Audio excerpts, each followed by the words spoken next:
La Biennale di Venezia è molto importante per l'economia di Venezia e quindi va salvaguardata. Io sono molto felice, credo che fra un paio di giorni, dopodomani, viene il Ministro Giuli, so che c'è un bel dialogo, è ripreso il dialogo con Pietrangelo Buttafuoco. Io credo che loro abbiano la stessa identica visione, soltanto hanno la stessa meta, hanno lo stesso obiettivo, probabilmente con visioni diverse sui cammini da procedere che peraltro adesso hanno condiviso. A Venezia, per appoggiare la candidatura a sindaco di Simone Venturini, il ministro Mazzi ha dunque annunciato l'arrivo del collega Giuli alla Biennale, spegnendo le polemiche delle ultime settimane.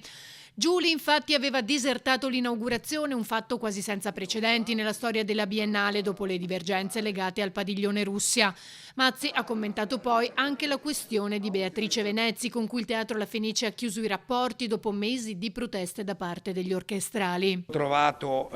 il comportamento dell'orchestra e del coro della Fenice di Venezia troppo violento nei confronti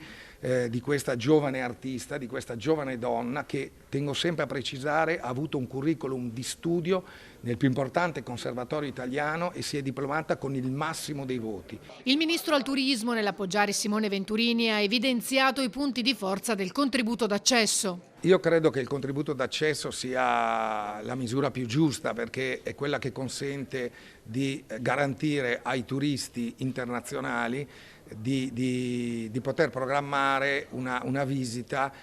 più sostenibile, un'esperienza più sicura sotto il profilo del benessere, perché altrimenti in una città come Venezia, che è una città soprattutto dei veneziani, è una città del Veneto, è una città dell'Italia, ma è una città del mondo e quindi proprio per questo